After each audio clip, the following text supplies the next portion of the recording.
लोग ठीक होंगे उम्मीद करता हूँ। जैसा कि आप जानते हैं कि अब गुजरात में चुनाव हो रहा है, नगर निगम के लिए और तालुका जिला पंचायत के लिए। ये चुनाव गुजरात के लिए बहुत क्रिटिकल है, बहुत इम्पोर्टेंट है। गुजरात के लोग इस बार जो मूड बना के बैठे हैं वो किसी पार्टी को चुनना या कोई सरकार को हराना या जिताने से ज्यादा ये बताने के लिए मूड बना के बैठे हैं कि गुजरात भारतीय जनता पार्टी का गुलाम नहीं। गुजरात के लोग ये बताना चाहते हैं कि गुजरात के लोग अब बीजेपी से तंग आ चुके हैं, थक चुके हैं। 30 साल हो गए भारतीय जनता पार्टी को गुजरात में काम करते हुए, गुजरात की राजनीति करते हुए, गुजरात की सरकार चलाते हुए। लेकिन आज तानाशाही, अहंकार और भ्रष्टाचार केवल और केवल भारतीय जनता पार्टी यही कर रही है। सरकार नहीं चला रही, लोगों के लिए काम नहीं कर रही। केवल उसके नेता अहंकार दिखा रहे हैं, तानाशाही दिखा रहे हैं, भ्रष्टाचार दिखा रहे हैं, बल्कि क्राइम कर रहे हैं। समस्या ये थी 30 साल में कि गुजरात में विकल्प नहीं था। कांग्रेस दिखाने के लिए चुनाव लड़ती थी, लेकिन हर बार जब भी चुनाव आते हैं तो कांग्रेस के कैंडिडेट बीजेपी के हेडक्वार्टर में बैठ के तय होते रहे और बीजेपी के नेता जनता में जाके कहते रहे कि देखो, अगर बीजेपी से नाराज हो, अगर बीजेपी को चुनाव नहीं देना चाहते, वोट नहीं देना चाहते, तो कांग्रेस को वोट दे देना, उसके पास भी हमारे ही लोग, उसके कैंडिडेट भी हमारे ही लोग। ये हम सब ने, आप लोगों ने, मीडिया के लोगों ने दिखाया। मैं आपकी बधाई देता हूँ, तारीफ करता हूँ इस चीज के लिए कि 30 साल के इस तानाशाही के शासन को आप लोगों ने खूब एक्सपोज किया है। अभी आम आदमी पार्टी एक विकल्प के रूप में है। पिछली बार जब हम चुनाव लड़े तो हमको 18% वोट मिले, उसके बाद में अगले चुनाव में 23% वोट मिले। इस बार राजकोट की मैं बात करूं तो पूर्ण बहुमत से राजकोट में हमको लग रहा है कि नगर निगम में लेके आएगी जनता, क्योंकि एक मजबूत विकल्प के रूप में आम आदमी पार्टी को देख रही है। मैं चारों तरफ अभी लोगों से मिल रहा था, 3 दिन से मैं गुजरात में हूँ। हर जगह मैं सुनता हूँ कि लोग क्या बोल रहे हैं, कैसे मुद्दे उठा रहे हैं। हर जगह लोग कह रहे हैं जी हम, मैं कहीं सुना, पहले दिन ही आके सुना कि जी कंटाल गए हैं। मैं भी गुजराती नहीं जानता हूँ, माफी चाहता हूँ, लेकिन मैंने भी पूछा अजीत भाई जैसे अपने मित्र थे साथ में, मैंने कहा क्या बोल रहे हैं? बोले कह रहे थक गए हैं हम, अजीज आज ही जा चुके हैं इनसे, बीजेपी वालों से। अभी आम आदमी पार्टी एक विकल्प के रूप में दिख रही है और ये लोगों का ही दिया हुआ शब्द है कि गुजरात बीजेपी का गुलाम नहीं है। ये मैंने खुद लोगों से सुना है। ये भारतीय जनता पार्टी ये मानना बंद करे, और अभी तक शासन ऐसी चलाती रही है बीजेपी। राजकोट में आप सबने, मीडिया के लोगों ने इतना शोर मचाया, उस पर इतना आप लोगों ने उठाया, गुजरात की जनता ने उठाया, लेकिन क्या हुआ? 27 लोग मारे गए राजकोट के। इसी राजकोट में, छोटा सा शहर है, राजकोट के 27 परिवारों ने अपने लोग खो दिए, उसमें से 9 बच्चे थे। और कौन नहीं जानता है कि इस सारे कांड में भारतीय जनता पार्टी के नेता शामिल थे? कौन नहीं जानता है कि भारतीय जनता पार्टी के सीनियर लीडर्स इस पूरे हत्याकांड के पीछे थे? हत्या थी ये 27 लोगों की।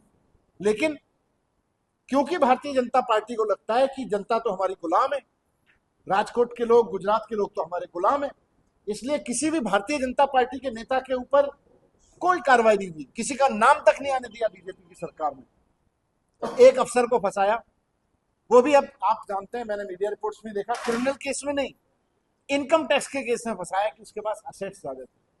अरे 27 लोगों की हत्या हो गई, भारतीय जनता पार्टी के नेता उस हत्या में मिले हुए थे, क्योंकि बीजेपी इस मानसिकता के साथ सरकार चलाती रही है 30 साल से कि जनता तो हमारी गुलाम है, गुजरात के लोग हमारे गुलाम है, राजकोट के लोग हमारे गुलाम है। इस बार राजकोट के लोग वोट करेंगे कि हम बीजेपी के गुलाम नहीं।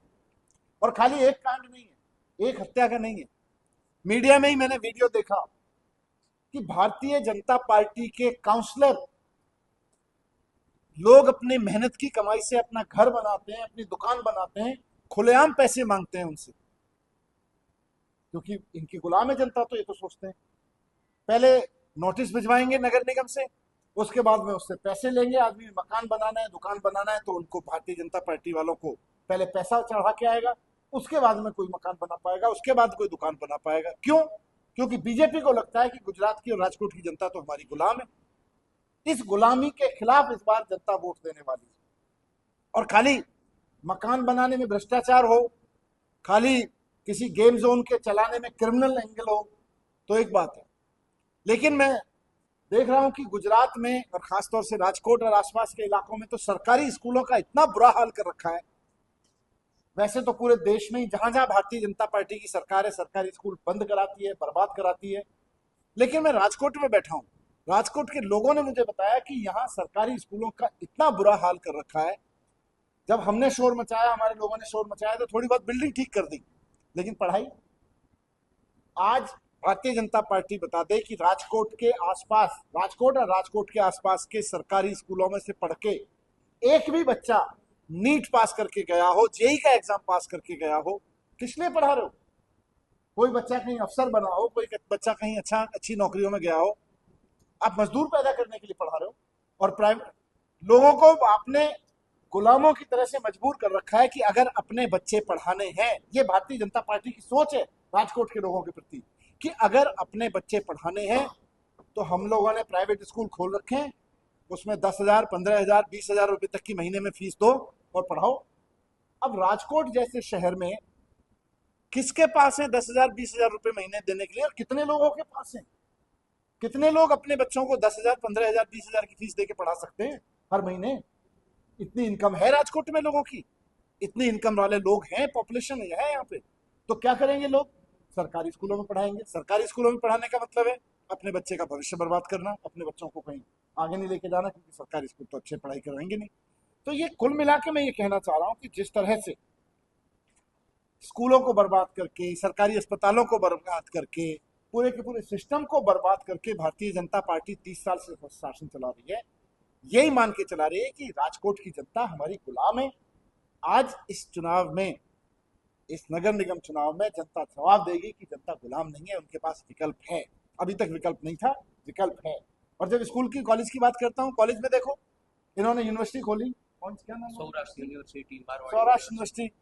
मतलब कॉलेज में बच्चों को पढ़ाई नहीं मिल रही, गांजा मिल रहा है, गांजे के पौधे पकड़ रहे हैं। मीडिया में रिपोर्ट, आप लोगों ने रिपोर्ट की, मैं सलाम करता हूँ आप लोगों को कि आप लोग ये सब चीजें रिपोर्ट कर रहे हो, आप जनता की आवाज को उठा रहे हो। तो जिस तरह से इन्होंने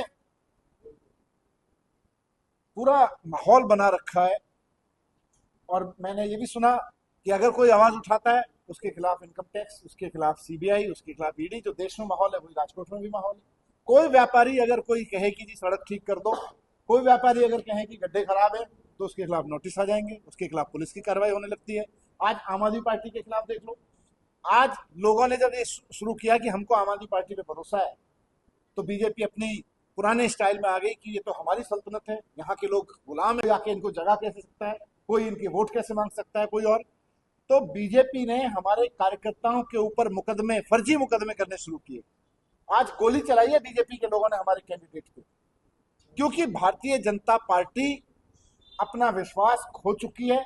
गुजरात की जनता को कोई भरोसा नहीं है, कोई उम्मीद नहीं है, और गुजरात की जनता बीजेपी की इस गुलामी से मुक्त होना चाहती है, वोट का इस्तेमाल करेगी। इसलिए बीजेपी अंतिम चरण की अपनी गुंडागिरी पे है।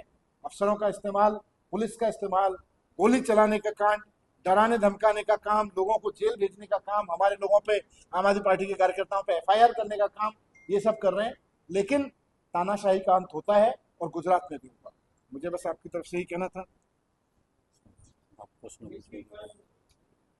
देखिए, गुजरात में अलग अलग राज्य, अलग अलग शहरों में लोगों ने आम आदमी पार्टी के कॉर्पोरेटर चुने। मैंने सुना कि संघवी सावर से यार पाटिल साहब वहां कह के आए, कोई और कुछ लीडर्स की इस बार वहां 27 भी नहीं आने देंगे।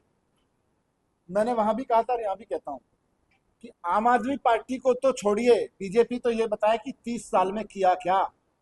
30 साल में राजकोट में एक स्कूल सरकारी बता दो कि जिसकी काया पलट करके वहां पढ़ाई अच्छी करा दी हो। इनके किसी कॉन्ट्रैक्टर को पैसा देके कोई दीवार, कोई कमरा अच्छा करा दिया होगा, ये हम मानते हैं, लेकिन नहीं। लेकिन मैं बोल रहा हूं कि बीजेपी ने क्या किया। आम आदमी पार्टी को मौका मिला विपक्ष में बैठने का, आम आदमी पार्टी के पार्षदों ने सूरत में जाके देख के आइए, स्कूल बनाए। आम आदमी पार्टी के पार्षदों ने सूरत में हॉस्पिटल में बेड बढ़वाए। ये पुलिस के दम पर, ईडी सीबीआई के दम पर, गुंडागिरी के दम पे, अपने गुंडों के दम पे जनता को धमकाते हैं, आम आदमी पार्टी को धमकाते हैं, झूठे आरोप लगाते हैं, एक के बाद एक फर्जी केस बनवाते हैं। ये सब इनके पास पकड़े जाते हैं। अपने लोगों को कभी नहीं पकड़ते, हमारे लोगों को पकड़ते हैं, थोड़े दिन बाद पता चल जाता है झूठे केस।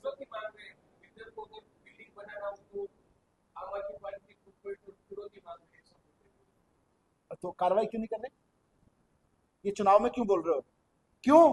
क्योंकि इनके खुद के कॉर्पोरेटर्स के वीडियो जनता दिखा के इनको जूते मार मार के भगा रही है, इसलिए बोल रहे हैं। वरना आम आदमी पार्टी के पास तो केस ना भी हो तब भी ये केस बना देते हैं। अब तक क्यों नहीं बनाए? मेरा? अच्छा। अच्छा, क्या आया? क्या था? मुझे पता नहीं क्या था। नहीं नहीं, आप बताइए क्या था, क्या था? जो पैसे आए वो यहाँ पे लोगों को बांटने के लिए आए थे, हवाला से कहाँ पे आए थे? कहाँ पे आए थे? सूरत में आए थे। सूरत में आए थे। एक अच्छा। आदमी था जो आम आदमी पार्टी के लोगों के साथ निकला गया था, उसका नाम है और बीजेपी बैठ के भजन कर रही है, हमारे लोग पैसे बांट रहे हैं, और बीजेपी की सारी एजेंसियां बैठ के। मैंने सूरत में भी बोला था, वो वहां किसी ने पूछा था मुझसे पीसी में कि जी कोई वीडियो घूम रहा है, तो मैंने कहा था, मैंने कहा ये वीडियो घूम रहा है, इसका मतलब भारतीय जनता पार्टी मान रही है कि सूरत में हवाला का कारोबार चल रहा है। इसका मतलब सूरत में भारतीय जनता पार्टी के इतने लंबे शासन में आंगड़िए काम कर रहे हैं, तो बीजेपी किसके लिए आंगड़ियों का कारोबार चलवा रही है भाई वहां पे? चलो आम आदमी पार्टी का है, आया नहीं आया वो तो दूसरी बात, पर आप कह रहे हो कि आम आदमी पार्टी का आंगड़ियों से कोई आया, तो भाई आंगड़िए चला रखे हैं इसका मतलब आपने। अगर आपके पास में किसी एक लीडर की किसी एक मिनट की सीसीटीवी फुटेज है, तो पूरे दिन की सीसीटीवी फुटेज पत्रकारों को दो, पूरे दिन चलाएंगे, देखेंगे बीजेपी का कौन कौन कार्यकर्ता, कौन कौन नेता उठाता है वहां से। पूरे महीने की सीसीटीवी फुटेज निकाल के दो किसी। अगर पुलिस को ये पता है, अगर भारतीय जनता पार्टी को ये पता है कि कोई आंगड़िया काम कर रहा है, तो सबसे पहले तो भारतीय जनता पार्टी को शर्म से डूब के मर जाना चाहिए कि उनके राज में 30 साल से गुजरात में आंगड़िया काम कर रहे हैं, और ये लोग क्या भजन कर रहे थे बैठ के? झूठ बोलते हैं।